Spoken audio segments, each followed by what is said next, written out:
Working with people, family, and culture. So the huge part of your job is to understand the family that you're working with, the needs of the client that you're working with, and how do you fit into that.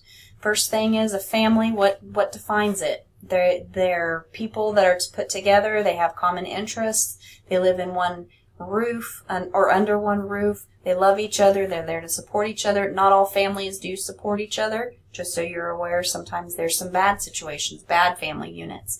There are 7 basic types: traditional, single-parent family, divorce and separation and death are usually why there are single-parent families. But sometimes it's a personal choice to be a single-parent family. Studies do show that kids that come from a single-parent family can be as productive and get just as much from their family situation as somebody coming from a 2-parent family. So there's really not a difference, but sometimes there can be due to financial reasons or other things like that.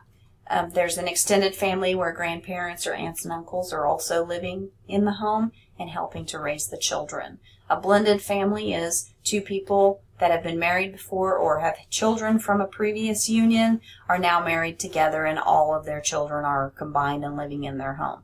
That's a blended family. So there's foster families, there's adoptive families, there's interracial families, there's other family types such as they're unmarried but they're living together. They could have children, they could not have children in that type of a relationship. There's same-sex couples. There are people who choose to remain single. They want to have children, but they don't want to have a spouse. So that is possible as well. So you need to be respectful of whatever type of family you are dealing with. There's 2 career families. Both parents are out of the home. So you need to understand what the dynamic of the family is and kind of how you fit into that family. Families function, their main function is to maintain stability for everybody. They protect each other. They help transmit culture, whatever their culture is. They try to instill that into oncoming generations.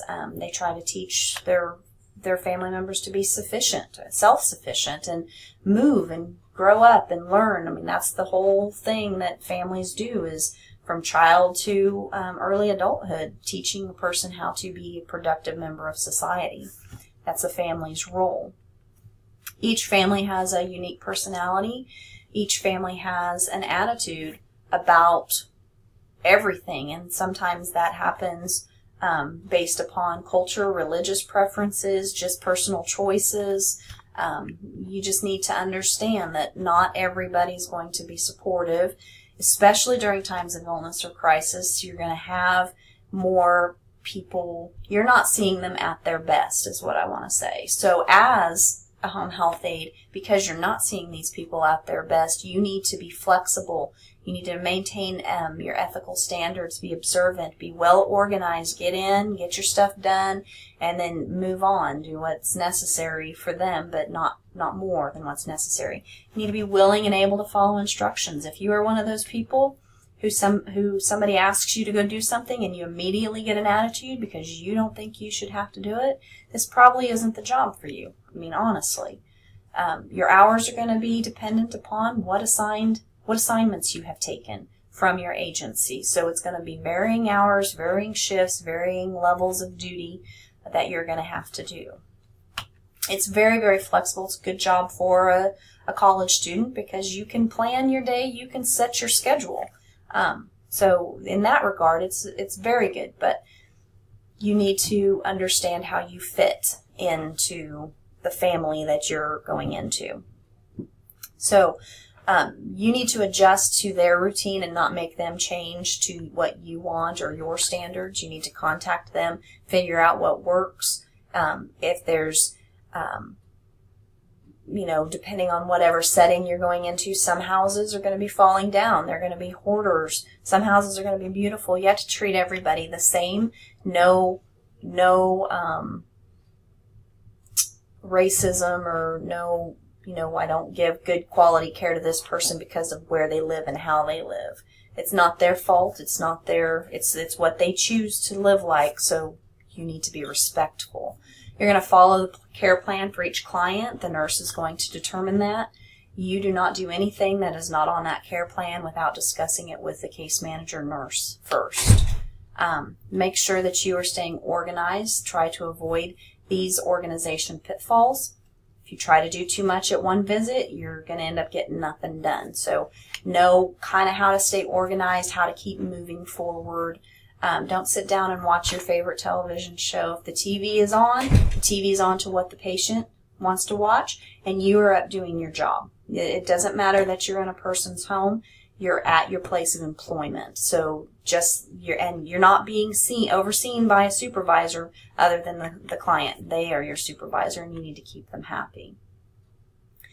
So the place that a person lives can mean many things. It offers safety, security. It's got their stuff in it. It's their memories. It's what they love. You need to be respectful of that in all ways, all times. Cultures and religions are definitely something that will affect how the person views their care, their death, their life, their wants, their desires. And you as the home health aide need to understand that, and you need to make sure that you are honoring whatever they have put forth. Whether you believe it or don't believe it, it doesn't really matter. It matters that you are honoring what they want, their wishes. So cultural differences are going to, in the moment of illness and sickness and death and dying, you're going to really see a huge change in the way that people deal with that, and it's going to be based on culture. And again, you just need to respect that. When you're providing, these are some goals that you should have with your client. You need to discuss them, figure out what they want, and then create a plan with the case manager and the nurse. You are there to provide assistance. You're not there to disrupt. So whatever you need to do, following that care plan, doing exactly what's on there, and integrating yourself into their system rather than you trying to fix and change and do things different for yourself. That's not what you're there for.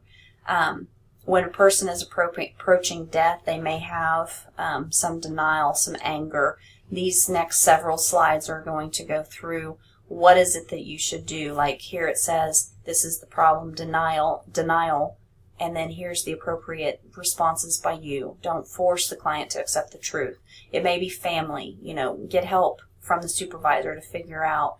We're not going to go through each one of these, but that's what these slides are, is how, if there's a problem going on, how you should appropriately address those issues. So we're just going to skip through those. This is a bulky PowerPoint, so please go through the slides that we aren't really covering. If there's a developmental disability, this is prior to the age of 22. It's a severe chronic mental and or physical disability. So Down syndrome or cerebral palsy or something that this child was born with or got early in life, you could be in there.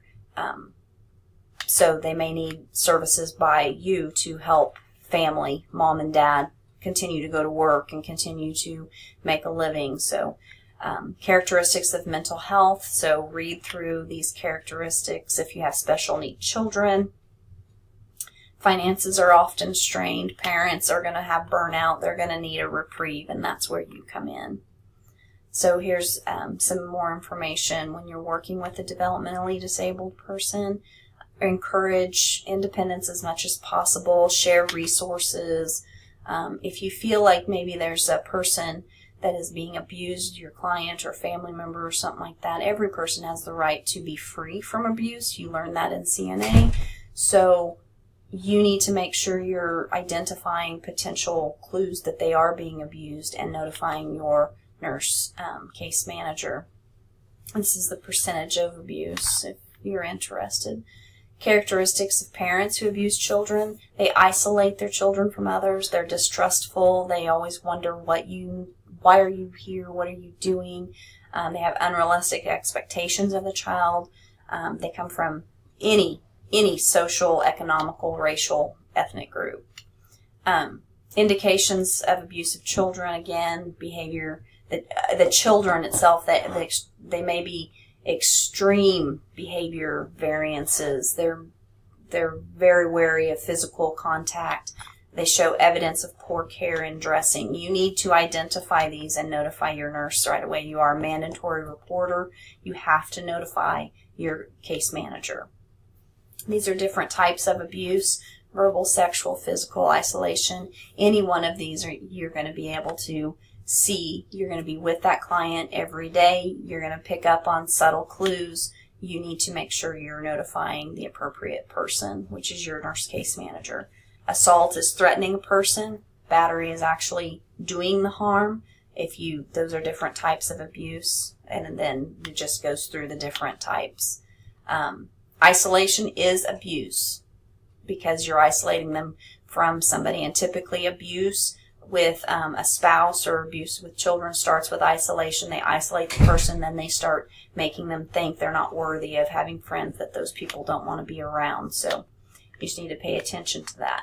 Neglect and or abandonment, leaving the person alone during a time that they should have care, that they're not safe to be alone, would be neglect and abandonment. And again, more types. Family members that act as caregivers may suffer from stress. I mean, it's hard work taking care of family that need constant supervision and constant help. So that is why you are there, to help relieve these family members from having these stressful problems, which can lead then to abuse. So read through these screens and figure out what you need to do. Call protective services, call the nurse practitioner, whatever. And then if you're working with people who are dying, they're going to go through Maslow's hierarchy of life.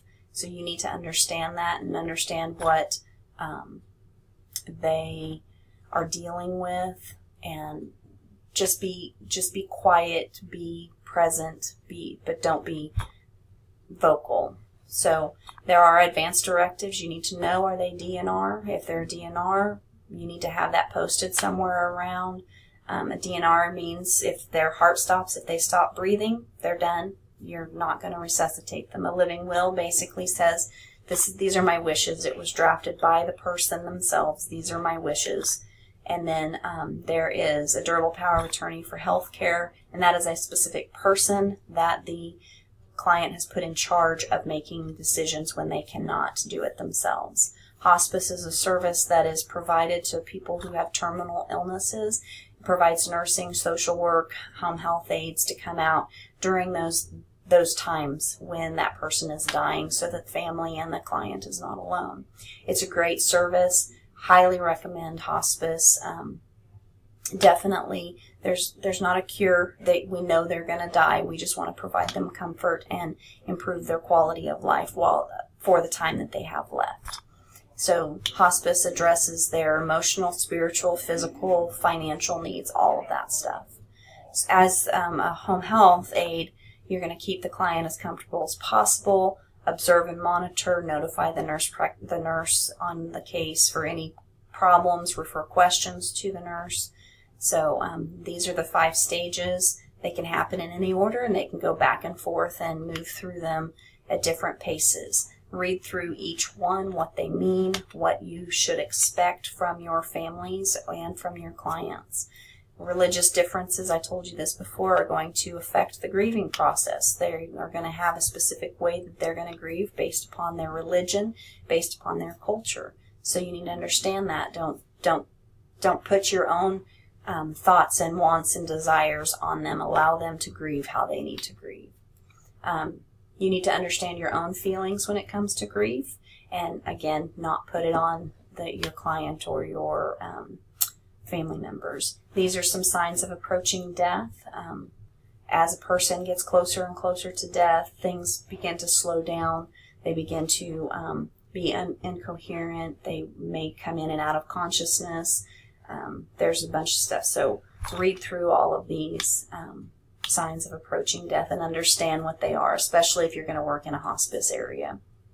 If death occurs, call your supervisor. She'll move you through the steps that you need to go through to let your families know. But get the nurse involved. If you see those signs of impending death, get the nurse involved early so that there are people ready and available when the time happens. So if you have questions, email me.